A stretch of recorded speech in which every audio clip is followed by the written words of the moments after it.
आज हम एक बड़ी दिलचस्प कहानी पर बात करने वाले हैं। ये एक ऐसी किताब से है, कर्मों का लेखा जोखा, गधे का हिसाब, जो कहते हैं जिंदगी को देखने का नजरिया बदल देती है। हाँ बिल्कुल। ये कहानी सोचने पर मजबूर कर देती है सही में। हाँ, तो कहानी शुरू होती है एक बादशाह से।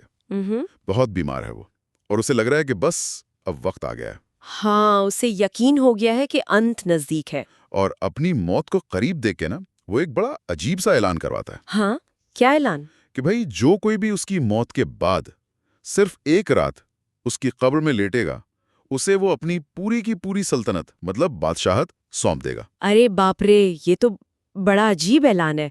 कब्र में कौन लेटेगा? वही तो, पूरे राज्य में सोचिए एकदम हड़कंप मच गया होगा। कोई तैयार नहीं हुआ, भला कौन जिंदा आदमी। मुर्दे के साथ कब्र में? सवाल ही नहीं उठता। बिल्कुल कोई नहीं। लेकिन फिर एक गरीब कुम्हार सामने आता है। अच्छा। हाँ, उसके पास था ही क्या खोने को सिवाय गधे के। हाँ, तो उसने सोचा होगा मेरे पास है क्या जिसका हिसाब देना पड़ेगा। कुछ भी तो नहीं, बस एक गधा ही तो है। सही बात है। और सल्तनत का लालच भी तो था। हाँ बिल्कुल। तो वो तैयार हो गया। हिम्मत की बात है वैसे। खैर, बादशाह तो चल बसा। कब्र तैयार हुई और वादे के मुताबिक कुम्हार को उसमें लिटा दिया गया। और फिर? रात हुई, कब्र ऊपर से बंद कर दी गई, और बस यहीं से असली कहानी शुरू होती है। अंधेरा, कब्र। तभी दो फरिश्ते स्वर्गदूत आते हैं, उसे जगाते हैं और कहते हैं, उठो, चलो अपने कर्मों का हिसाब दो अब। हिसाब? कुम्हार तो चौंक गया होगा बिल्कुल। हाँ, हैरान।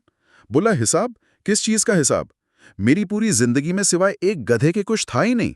और ये दिलचस्प बात है, फरिश्ते पहले तो शायद जाने भी लगे थे। अच्छा? हाँ, कि भाई इसका क्या ही हिसाब लेना। लेकिन फिर एक फरिश्ता रुका और बोला, रुको जरा, इसका कर्म पत्र खोल कर देखते तो है, मतलब नामाए आमाल। अरे, यानी कुछ भी नजरअंदाज नहीं होता? बिल्कुल नहीं, चाहे कितना ही छोटा लगे। और फिर हिसाब शुरू हुआ। क्या पूछा पहले? पहला सवाल, फलां दिन तुमने अपने गधे को भूखा क्यों रखा था? उफ। कुम्हार ने कुछ कहा होगा, शायद चारा नहीं था या भूल गया। जो भी हो, हुक्म हुआ, इसे 100 कोड़े मारो। 100 कोड़े?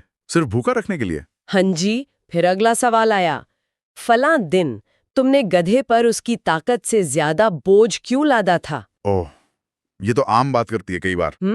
पर वहां नहीं, कुम्हार ने गलती मान ली। हुक्म हुआ, इसे 200 कोड़े और मारो। 200 और? ये सिलसिला पूरी रात चलता रहा। उस एक गधे को दी गई हर छोटी बड़ी तकलीफ, हर नाइंसाफी का हिसाब होता रहा और कोड़े पड़ते रहे। पूरी रात सिर्फ एक गधे का हिसाब? जी हाँ, सिर्फ एक गधे का। तो सुबह क्या हुआ? लोग तो इंतजार कर रहे होंगे नए बादशाह का। हाँ, सुबह लोगों ने कब्र खोदी, सोचा नए राजा का स्वागत करेंगे। लेकिन देखा क्या कि कुम्हार बिल्कुल बदहवास हालत में बाहर निकला और सीधा भागा। भागा? सल्तनत छोड़ के?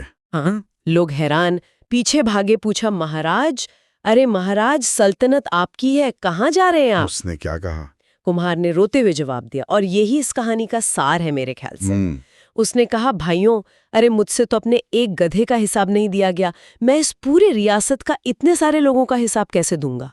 ओह, ये तो सच में गहरा है।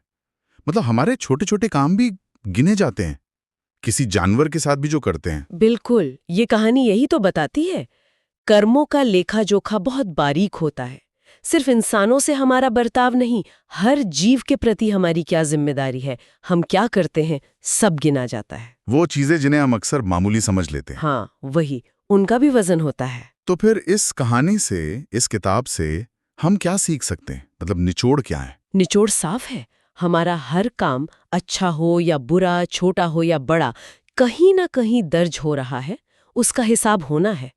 तो ये कहानी हमें एक तरह से जगाती है कि भाई जब तक जिंदगी है, सांस चल रही है, अपने कर्मों पर ध्यान दो, उन्हें सुधारो, सही रास्ते पर चलो। हाँ, अच्छे काम करो ताकि आत्मा पर बोझ कम हो। बिल्कुल। और शायद सोचने के लिए एक बात यह भी है कि क्या हम उस दिन के लिए तैयार हैं जब हमारे सामने हमारे कर्मों का पूरा हिसाब रखा जाएगा? सही सवाल है। कहानी तो यही कहती है कि तैयारी ऐसी होनी चाहिए कि उस दिन भागना ना पड़े, बल्कि सुकून से शायद मुस्कुरा कर कह सकें कि हाँ, मैं तैयार हूं। बिल्कुल, यही असल तैयारी।